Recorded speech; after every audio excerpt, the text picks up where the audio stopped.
صرف خوف خدا سے رونے والی آنکھوں کا تذکرہ نہ کیا جائے تو یقیناً انصاف نہ ہوگا۔ آپ کے عدل کے بارے میں حضرت علی فرماتے ہیں کہ عمر تم جیسا عدل کرنے والا کوئی نہیں۔ حضرت فاروق اعظم ایک مرتبہ اپنے گھوڑے پر سوار ریگستان کی جانب رواں دواں تھے۔ کسی ایک روایت میں اونٹ کا تذکرہ بھی ہے۔ بہرحال آپ امیر المومنین ہیں، ملک کے صدر ہیں، ملک کے وزیر اعظم ہیں، ملک کے امیر المومنین ہیں، ملک کے سردار ہیں، آپ کے پاس تمام اختیارات ہیں، لیکن جب ریگستان سے گزر رہے تھے تو سامنے سے حضرت علی نظر آئے۔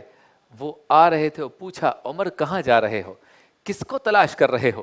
حضرت علی کے سوال پر حضرت عمر نے فرمایا کہ علی، ہماری سلطنت میں ایک شخص کی بکریاں چوری ہو گئی ہیں۔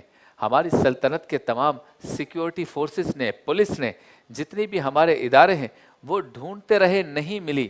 اب عمر یہ سمجھتا ہے کہ چونکہ عمر امیر المومنین ہے، عمر صدر ہے، عمر وزیر اعظم ہے، اس ریاست کا کرتا دھرتا ہے، تو عمر اپنی ذمہ داری کو محسوس کر رہا ہے کہ پھر مجھ سے یہ سوال ہوگا کہ عمر بتاؤ، صدقے کی بکریاں کسی کی چوری ہو گئی، تم آرام سے بیٹھے تھے۔ تو علی، میں جو تلاش کر رہا ہوں اپنی کسی چیز کو تلاش نہیں کر رہا، اس شخص کی جس نے شکایت درج کروائی ہے کہ امیر المومنین بتاؤ میری صدقے کی بکریاں کہاں گئیں۔ آج جب ہمارے سارے ادارے ناکام ہو گئے تو میں ملک کا وزیر اعظم، صدر اور امیر المومنین خود ان بکریوں کی تلاش میں نکل پڑا ہوں۔ عزیزان من، کہ آج کا صدر، آج کا وزیر اعظم کسی بھی ملک کا ہو، میں کوئی سیاسی بات نہیں کر رہا، ایسا خوف خدا ہے، اتنی ذمہ داری کا احساس ہے جو سیدنا عمر میں تھا کہ جب انہوں نے فرمایا کہ بکریاں چوری کرنے کی کمپلین آئی اور ہمارے ادارے اس کو تلاش کرنے میں کامیاب نہیں ہوئے تو عمر خود اس کو تلاش کرنے کے لیے نکلا ہے۔ تو یہ دیکھ کر، یہ سن کر مولا علی نے فرمایا عمر، تم ایسی مثالیں قائم کر رہے ہو، امور حکومت چلانے کی ایسی مثالیں قائم کر رہے ہو کہ رہتی دنیا تک تمہارے بعد آنے والے مسلمان حکمرانوں کے لیے بہت مشکل ہوگا کہ وہ اس طرز پر حکمرانی کر سکے۔ عزیزان من، حضرت عمر رضی اللہ تعالی عنہ کو رب تعالیٰ نے ایسی کرامات بھی عطا فرمائی کہ آپ مدینۃ المنورہ میں بیٹھ کر جس لشکر کو کسی دوسرے ملک میں بھیجتے تھے اس کی خبر رکھتے تھے، اور ایسا ہی ہوا۔ ہزاروں میل دور آپ نے ایک لشکر کو مسلمانوں کی اور اسلام کی سربلندی کے لیے بھیجا۔ جب اس لشکر نے ایک پہاڑ کے ساتھ اپنا پڑاؤ ڈالا اور دشمن کے آنے کے لیے یا اس کے آنے پر اپنی تیاری کر رہے تھے، ایسے میں دشمن نے پہاڑ کے پیچھے سے وار کیا۔ حضرت فاروق اعظم اس وقت مسجد نبوی میں تھے اور ہزاروں میل دور مسلمان ان دشمنوں سے لڑ رہے تھے کہ دشمن پیچھے سے آ رہا تھا۔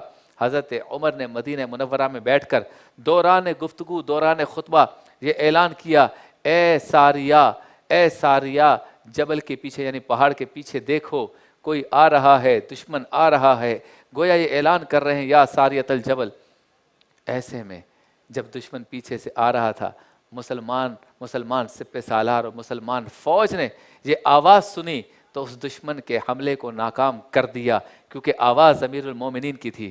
ذرا غور فرمائیے، بیٹھے مدینۃ المنورہ میں ہیں اور دشمن کا مقابلہ کرنے کے لیے فوج ہزاروں میل دور جو ہے وہ ساحل سے دور، پہاڑوں سے دور، صحراؤں سے دور مقابلہ کر رہی ہے، اور آواز دی یہاں پر دیکھ کر مدینہ منورہ میں، تو مصطفیٰ کے علم کا کیا کمال اور عظمت ہوگی کہ فاروق اعظم کا اگر علم اور کمال اتنا ہے، ان کی نظر ایسی ہے تو مصطفیٰ کی نظر کیسی ہوگی۔ وہ جو مصطفیٰ سے تربیت یافتہ ہیں، وہ مدینہ میں بیٹھ کر اگر اپنی فوج کو ہزاروں میل دور دیکھ رہے ہیں اور ان کی آواز بھی وہاں پہنچ رہی ہے، تو مصطفیٰ کی نظر عنایت کا، نظر کرم کا کیا عالم ہوگا، ان کی نگاہ کا کیا عالم ہوگا۔ عزیزان من، جب وہ لشکر واپس آتا ہے تو مدینے والے پوچھتے ہیں ذرا بتاؤ کس طرح سے تم نے باطل کو شکست دی، کس طرح تم نے مسلمانوں کو سربلندی عطا کی، کس طرح تم اس میدان میں فتح یاب ہوئے۔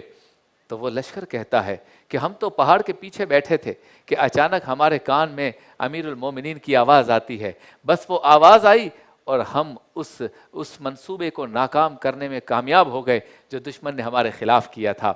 گویا اس بات کی صداقت تھی، اس بات کی تصدیق تھی، اس بات کا اعلان تھا کہ فاروق اعظم نے دوران خطبہ مدینۃ المنورہ میں جو کچھ دیکھا اس پر یہ آواز حق بلند کی۔ عزیزان من، سرکار دو عالم صلی اللہ علیہ وسلم کے بعد کوئی نبی نہیں آئے گا. آپ پر نبوت کا اختتام ہو گیا، ختم نبوت ہو گئی، اور جو شخص حضور پرنور صلی اللہ علیہ وسلم کو آخری نبی نہ مانے وہ مسلمان نہیں ہو سکتا کہ سرکار آخری نبی ہیں. لیکن یہ ایک عقیدہ ہے، اس کو سامنے رکھتے ہوئے اب میں جو بات بیان کر رہا ہوں اس کو سنا جائے کہ حضور پرنور صلی اللہ علیہ وسلم نے ارشاد فرمایا کہ اگر میرے بعد کوئی نبی ہوتا تو عمر ہوتا. گو کہ میرے بعد اب کوئی نبی نہیں آئے گا، میں ختم نبوت ہو گئی مجھ پر اور میں آخری نبی ہوں، لیکن اگر میرے بعد کوئی نبی آتا یا ہوتا تو وہ عمر ہوتے. ایسا کمال جو زبان مصطفیٰ سے جاری ہو رہا ہے، ایسی بلندی جو زبان مصطفیٰ سے جاری ہو رہی ہے، ایسی عظمت جو زبان مصطفیٰ سے جاری ہو رہی ہے، یہ میرے فاروق اعظم کا ہی کمال تھا. فاروق اعظم کا عدل ایسا کہ بڑے بڑے مسائل کو آپ منٹوں میں ساعتوں میں حل کر دیتے. آپ کا علم ایسا کہ الجھتے ہوئے مسائل کو فوراً سلجھا لیتے. آپ کا روب و دبدبہ ایسا کہ خود سرکار دو عالم صلی اللہ علیہ وسلم اپنی زبان مبارک سے ارشاد فرماتے ہیں کہ میرے عمر کا یہ کمال ہے، میرے عمر کا یہ دبدبہ ہے، میرے عمر کا یہ روب ہے کہ جس گلی سے عمر گزرتا ہے شیطان وہاں سے دور ہٹ جاتا ہے. جس گلی سے عمر گزرتا ہے شیطان اس گلی میں نہیں آتا، کیونکہ عمر کا روب، عمر کا دبدبہ شیطان پر بھی ایسا ہے کہ وہ حضرت عمر سے دور رہتا ہے. عزیزان من، یہی رفیقان مصطفیٰ صلی اللہ علیہ وسلم کا کمال ہے کہ اس سیگمنٹ میں ہم مصطفیٰ کے جانثاروں کا تذکرہ کرتے ہیں. کل کریں گے حضرت عثمان غنی کا تذکرہ اور پرسوں کریں گے مولا علی کا تذکرہ. سلسلہ جاری رہے گا. اس وقت ہوا ہے مختصر سے بریک کا. بریک کے بعد ہوتی ہے آپ سے دوبارہ ملاقات. اللہ کا انعام ہے رمضان عشق ہے، روزے ازل بندھا تھا جو پیمان عشق ہے. اللہ کا انعام